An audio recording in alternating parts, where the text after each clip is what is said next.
Good morning, children. Welcome back to our geography class. In the manufacturing industries, in our previous classes, we have discussed about the iron and steel industry and aluminum smelting industry. Now, today let us learn about some of the important industries, children. Those are chemical industry, fertilizer industry, cement industry, automobile industry, etc. So first, let's go for the chemical industries. Chemical industries are widely spread in our country, children. So the chemical industries comprise both the large scale and small scale manufacturing units also. And there is a rapid growth in both organic and inorganic. Organic means the chemicals which are extracted naturally. Inorganic means what? Artificially. So inorganic chemicals, they include sulfuric acid, which is used in manufacturing of synthetic fiber, plastic, adhesives. Adhesives means what you know, Fevicol and gum-like things. Okay, paints and dye stuffs also.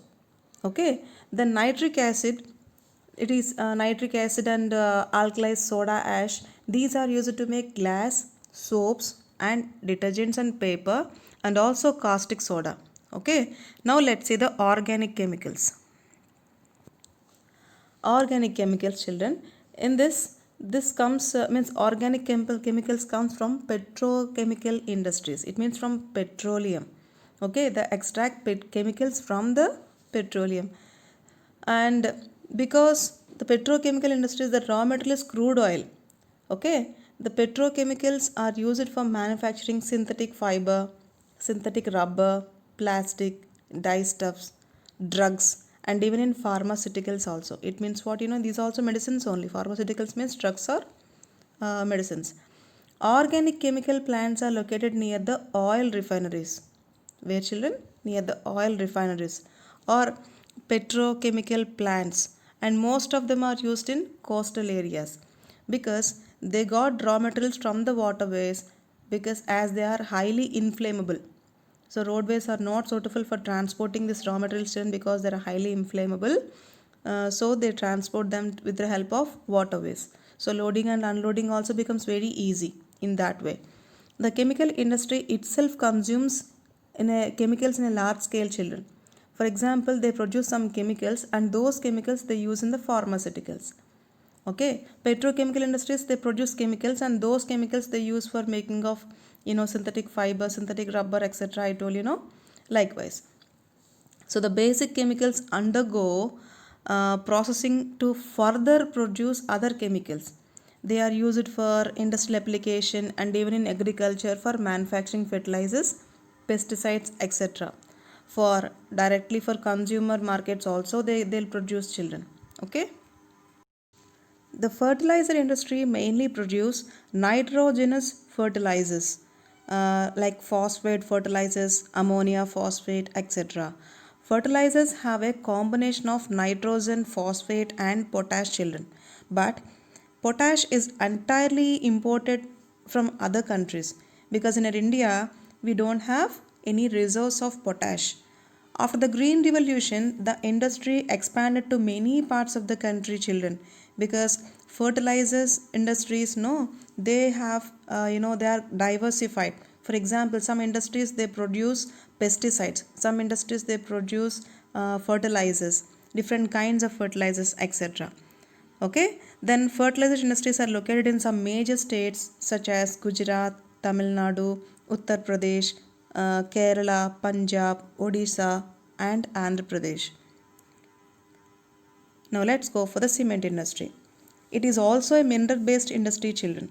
It is a heavy industry because the raw material which is used in this industry is also heavy and bulky.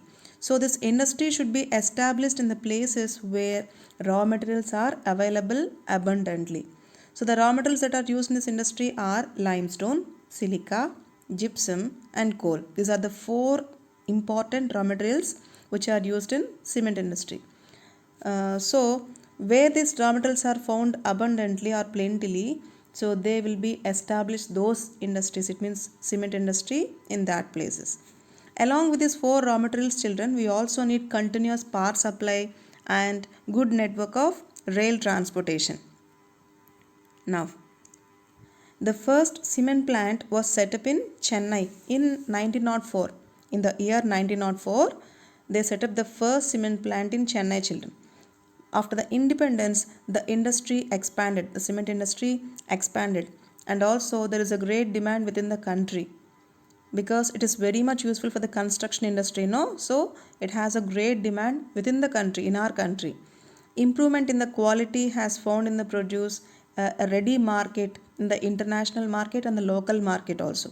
So we have a good quality. If we improve the quality in the cement, children, so it is ready to produce, ready to sell in the international market and also in the local market, and it is also exported to East Asian countries, Middle East, South Asia, Africa, etc.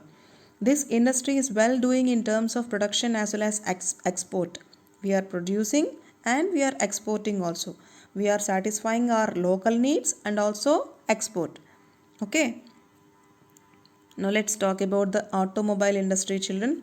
We have seen that the sugar industry, iron and steel industry, or cement industry, all these are raw material oriented industry, children. Okay. But this automobile industry is mostly found or established near a city. The reason is the main parts like engine, car body, or some important parts are manufactured in the industry. So rest everything, remaining like tires and all, no, they are brought from different places. For example, glass comes from glass industry, paint comes from paint industry, tires and tubes come from tire industry, etc. Okay, and all these are assembled here in the automobile industry. That's why these are located near the cities, because the cities are well connected with roadways, railways, waterways, airways, and with good communication. So, what are the automobile industries, children? Industries that provide vehicles for quick transportation, for quick transport of goods and services, and also passengers. Okay, so trucks, buses, cars, motorcycles, scooters, three wheelers, and multi utility vehicles are manufactured here. After liberalization, I told you about liberalization, no, children.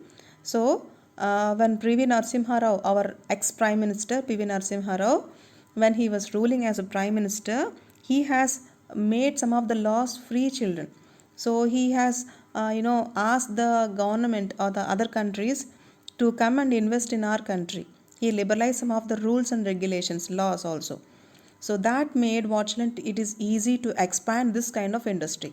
So after liberalization, there was a healthy growth of industries, including passenger cars, two or three wheelers. So that's why they come and invest in our country. That's why see Maruti, it has been collaborated with the help of Suzuki, Maruti Suzuki likewise. Okay. So many industries are developed within the country. In India, these industries are mainly located in the important cities like Delhi, Mumbai, Chennai, Kolkata, etc.